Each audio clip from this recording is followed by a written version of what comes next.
Karugtong na nagsimula sa 28 Days Later at 28 Weeks Later ang pamagat ng pelikula 28 Years Later.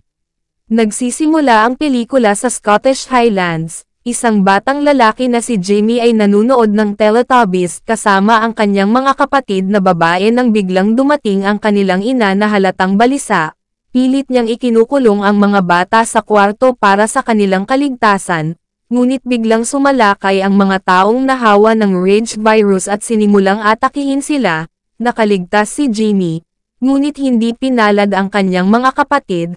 Tumakbo siya palabas ng bahay patungo sa isang simbahan, kung saan naghahanda ang kanyang ama, isang pari sa pagdating ng mga infected. Ibinigay ng pari sa anak ang isang krusipiho bilang tanda bago ito magtago. Dumating ang grupo ng mga infected at sinalakay ang simbahan. Nahawa rin ang pari ayon sa kanyang kagustuhan.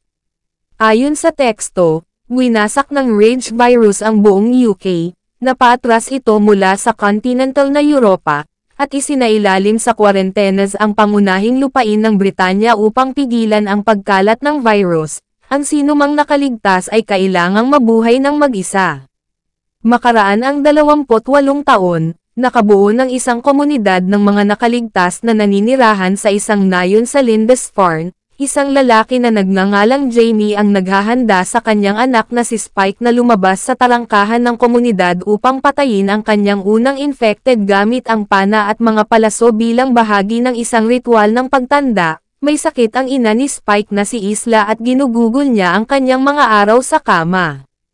Ang ibang mga taga-nayon ay naghiyawan upang palakasin ang loob ni Spike habang umaalis siya kasama si Jamie.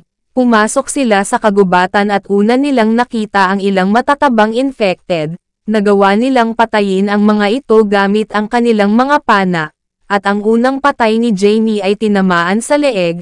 Nagpatuloy sila hanggang makarating sa isang bahay kung saan may isang infected na nakabitin patiwarik. Patuloy itong nagpupumiglas. At nahirapan si Spike na makahanap ng tamang pagkakataon upang patayin ito, hanggang sa makawala ito at tamaan ng palaso sa ulo. Lumapit sina Jamie at Spike patungo sa mainland. Nakakita si Spike ng apoy malapit sa kanila, ngunit sinabi ni Jamie na huwag na niya itong pansinin.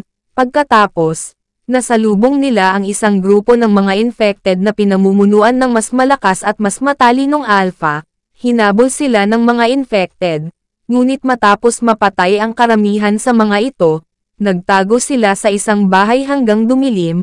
Nang dumating ang tamang oras, tumakbo sina Jamie at Spike pabalik sa nayon. Kahit na mahirap na ang daan dahil sa mataas na tubig, hinabol sila ng alpha, ngunit nagawa ni Jamie na alertuhin ang mga tagapagbantay sa tarangkahan. Nagpakawala ang mga ito ng isang malaking nagliliyab na palaso na tumama sa dibdib ng alpha bago papasukin sina Jamie at Spike. Ipinagdiwang ng lahat ang kanilang pagbabalik. Isang pagdiriwang ang idinaos bilang parangal kay Spike. Tinanong niya ang isa sa mga nakatatanda, si Sam, tungkol sa bahagi ng mainland na may apoy. Ikinwento ni Sam ang tungkol kay Dr. Ian Kelson, isang umano'y baliw na. Noong minsang pumunta si Sam doon kasama ang isa pang nakaligtas, ay naglatag ng daan-daang bangkay sa isang tuwid na linya. Sa gitna ng kasayahan, nasaksihan ni Spike si Jamie na palihim na sumama sa ibang babae at nagkaroon ng relasyon dito, na tuluyang nagpabagsak ng tiwala niya sa sariling ama. Kinabukasan, tinanong ni Spike si Jamie kung kilala niya si Dr. Kelson. Nanahimik si Jamie at hindi sumagot. Kahit na tinanong pa siya ni Spike kung ayaw ba niyang tulungan si Isla na gumaling, nauwi sila sa pagtatalo, at nasampal ni Jamie si Spike. Agad niyang pinagsisihan ang ginawa, ngunit tinutukan siya ni Spike ng kutsilyo at inutusan siyang lumayo sa kanya at kay Isla. Umalis si Spike kasama si Isla mula sa Lindisfarne patungo sa mainland upang hanapin si Kelson. Paminsan-minsan ay nawawala sa plano si Isla at madalas na tinatawag si Spike na ama. Samantala, dumating naman sa mainland ang isang pangkat ng mga sundalo ng NATO. Hinabol sila ng mga infected, at ilan sa kanila ay nahawa rin ng rage. 3 sundalo ang nakaligtas at dumaan sa isang lagusan, ngunit hinarang sila ng isang bagong alpha na pinugutan ng ulo ang isa sa kanila habang nakadikit pa ang likod.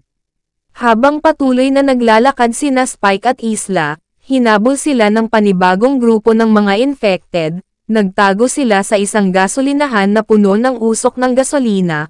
Pagpasok ng mga infected, binaril ni Eric, isang sundalo, ang tangke ng gasolina at sinindihan ito, na nagresulta sa pagsabog at paglipol ng lahat ng infected, bagamat naiinis si Eric dahil hindi matulungan ni Spike na makabalik siya sa kanyang mga kasamahan, sumama pa rin sina Spike at Isla sa kanya upang magpatuloy sa paglalakbay, umupo silang magkakasama at sandaling nagkaalaman ng kwento, habang ikinukwento ni Eric kay Spike ang kalagayan ng mundo sa labas ng UK. Nahasa ang tatlo sa pagtakas mula sa mga infected, ngunit nakarinig si Isla ng isang babaeng infected na sumisigaw sa loob ng isang bus. Napansin niya na buntis ito, sinubukan niyang pakalmahin ang babae, at tila naghawak pa sila ng kamay. Pagkapanganak ng babae, bigla itong naging mabangis hanggang sa barilin siya ni Eric. Nakita ni na Spike at Isla na hindi nahawa sa rage ang sanggol na babae, ngunit balak pa rin ni Eric na barilin ito, bago siya makakilos. Hinila siya palabas ng alpha at winasak ang sarili nitong ulo at likod.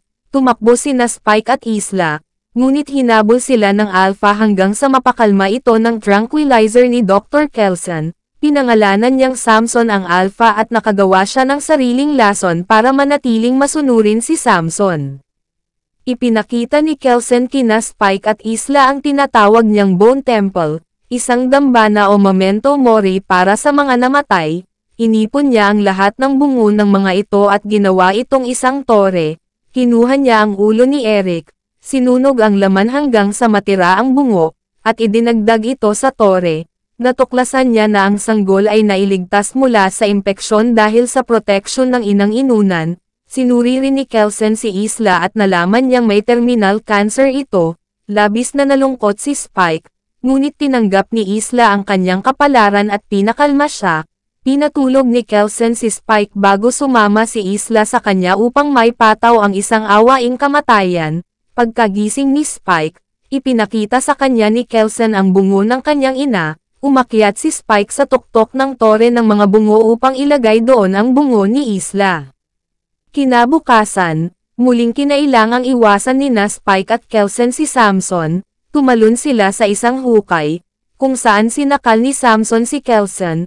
Ngunit tinamaan muli ito ni Spike gamit ang isa sa mga dart ng morpina ni Kelson. Pagkatapos nito, naghiwalay na ang dalawa. Dinala ni Spike ang sanggol na pinangalanan niyang Isla pabalik sa Lindisfarne. Kalakip ang isang sulat para kina Jamie at sa ibang mga taga-nayo na alagaan ang sanggol dahil malinis ito at walang impeksyon. Tumakbo si Jamie patungo sa ilog upang hanapin si Spike, ngunit mataas na ang tubig at wala na itong makita. Makaraan ang 28 araw, kumakain si Spike ng isdang nahuli niya nang matagpuan siya ng mga infected. Napatay niya ang isang ngunit hinabol pa rin siya ng marami hanggang sa maipit siya sa isang sulok. Doon siya natagpuan ng isang misteryosong lalaking may kulay gintong buhok kasama ang kanyang kultong binubuo ng mga kapareho ang hitsura. Inalok ng lalaki si Spike ng tulong, na agad naman niyang tinanggap. Pagkatapos ay nagsagawa ang mga kultista ng mga akrobatikong stunt bago tuluyang lipulin ang mga infected. Ipinakilala ng lalaki ang sarili bilang si Jamie, ang parehong Jamie mula sa simula. Nabitbit pa rin ang kwintas ng kanyang ama. Sinabi niya kay Spike na dapat silang maging magkaibigan.